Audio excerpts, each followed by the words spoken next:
Hello students, मैं Suninda Sharma unique study centre Amargarh तो मैं लेके आई आज topic Newton's law of gravitation. Gravitation word का मतलब की है ग्रेविटी नाल रिलेटेड है। ग्रेविटेशनल फोर्स है ना, यूनीवर्स की सब तो वीकेस्ट फोर्स, मतलब जिथे कोई फोर्स नहीं उत्थे ग्रेविटेशनल फोर्स तो हैगी ही आ, पर शर्त की है कि उत्थे की होना चाहिए, मास होना चाहिए। ठीक है, जिन्ने भी मटीरियल पार्टिकल्स ने लाइटर हैवीयर सारे एक दूसरे की केड़ी फोर्स लगाते हैं, ग्रेविटेशनल फोर्स। क्लीयर। और ग्रेविटी का कॉन्सैप्ट सबनों पता है, एप्पल गिरिया सी ते न्यूटन ने दिता सी, है ना।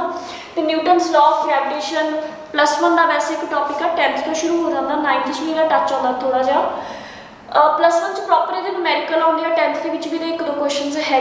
तो ये टॉपिक अपना कॉमन जहाँ सारिया क्लासा लिए थोड़े काम आऊगा अगे जाके भी, अगर तुम 8th चो 9th चो तो 10th के भी इन्हें कवर कर लेना थोड़ा। So it is an important topic. Exam point of view तो गल करिए Newton's law of gravitation. Newton ने की किया अजय न्यूटन ने एक लॉ दिता सी। न्यूटन कहता अगर कोई दो बॉडीज ने ना, हो सकता सेम मास दिया हो सकता उनका मास डिफरेंट हो M1 M2, ठीक है, पर उन्होंने कोई डिस्टेंस ऑफ सैपरेशन आ। क्लीयर, कोई ना कोई फर्क आ गया, कितने ना कितने दूर पईयां ने तो एक दूजे को खिंचदियां ने। केड़ी फोर्स?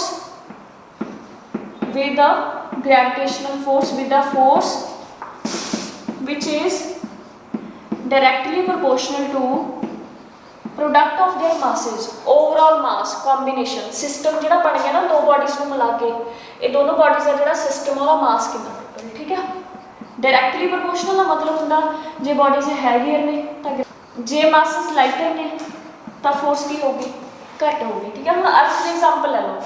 अर्थ कितनी वड्डी ह्यूज बॉडी है, मैं बोर्ड पर ड्रॉ नहीं कर सकती जी, पर इसका mass is 6 × 10⁻24 kg, radius 400 kilometre.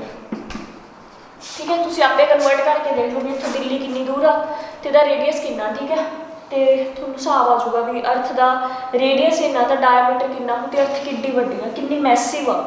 ठीक है, ये कितना मास है, जिन्ना मास ज़्यादा उन्ना अर्थ आपको खिंच के रख दिया। अपने पैर मैं खड़ी हाँ मेरे धरती नाल पैर जुड़े हुए हैं क्योंकि ग्रैविटी आ।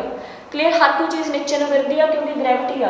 तो ग्रैविटेशनल फोर्स किहदे करके असीं अर्थ पर बैठे हाँ, मून की साढ़े तो 6वां हिस्सा 1/6। ठीक है, यही रीजन आ कि मून हैज़ नो एटमोसफेयर, उत्थे गैसिज हल्के होने करके उड़ जाती हैं, उत्थे ऑक्सीजन है ही नहीं क्योंकि ग्रैविटी घट आ, होल्ड नहीं कर पाते गैसिज।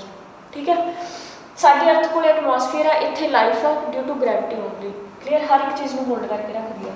तो अर्थ का मास आता जो प्लस पॉइंट आ, जिन्नी मैसिव चीज़ उन्नी ग्रेविटेशनल फोर्स ज़्यादा, उन्होंने चीज़ों पर होल्ड ज़्यादा, चाहे वो गैसेस ने, चाहे लिक्विड्स ने, चाहे सॉलिड्स ने। ठीक है, ये डायरेक्टली प्रोपोर्शनल रिलेशन, सीधा relation is F is also inversely proportional to square of distance between two bodies.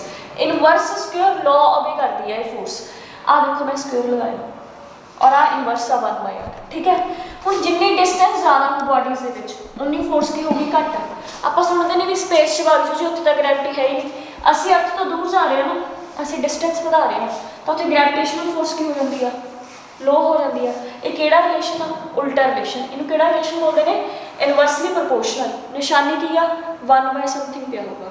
ये किने किया सी आपां नूं, किने दस्सिया है, किने ड्राइव किया? न्यूटन ने। ठीक है, according to Newton when two bodies of different masses are placed at a fixed distance from each other, then they exert a gravitational force on each other. This force is directly proportional to product of masses of two bodies, inversely proportional to square of distance between them. On combining 1 and 2, मैं इन्हें combine कर दूँ। On combining 1 and 2, F is proportional to M1 M2 by R square. And we all know कि जो भी असी proportionality हटाने जी की आ जाता है constant G M1 M2 by R square। Here J is gravitational constant, G को केड़ा constant बोल दिया? Universal gravitational constant। Why it is known as universal? Because overall the universe is the value की रहती है जी सेम 6.67 10⁻⁻11 न्यूटन मीटर स्क्वायर पर kilogram square. आप अपने नैक्सट लैक्चर से बारे गल करेंगे, आप जीरा डायमेंशनल फॉर्मूला ड्राइव करेंगे किमें बनूगा, ये यूनिट्स किमें आई हैं, तो वैल्यू किमें आप सॉल्व की है। ठीक है, ये सी अपना न्यूटन्स लॉ। थोड़ा formula for numericals F is equal to G M1 M2 by R square. I hope थोड़ा समझ आया होगा। ये पूरा आर्टिकल है, देख लो, वेरी ईजी है। ਟੈਕਨੀਕੈਲਿਟੀ ਕਿੱਥੇ ਆ ਜਾਂਦੀ ਹੈ, ਲੌਜੀਕਲੀ ਨੂਮੈਰੀਕਲਸ ਦੇ ਵਿੱਚ ਥੋੜ੍ਹਾ ਦਿਮਾਗ ਲਗਾਉਣਾ ਪੈਂਦਾ ਆਪਾਂ ਨੂੰ। ਉਹਦੇ ਬਾਰੇ ਸਾਡਾ ਨੈਕਸਟ ਲੈਕਚਰ ਹੋਊਗਾ ਤੇ ਉਹਦੇ ਵਿੱਚ ਅਸੀਂ 1-2 ਨੂਮੈਰੀਕਲ ਇਹਦੇ ਕਰ ਲਾਂਗੇ solve. Then we will discuss about the effect of height and depth on gravity in the next lecture. Thank you.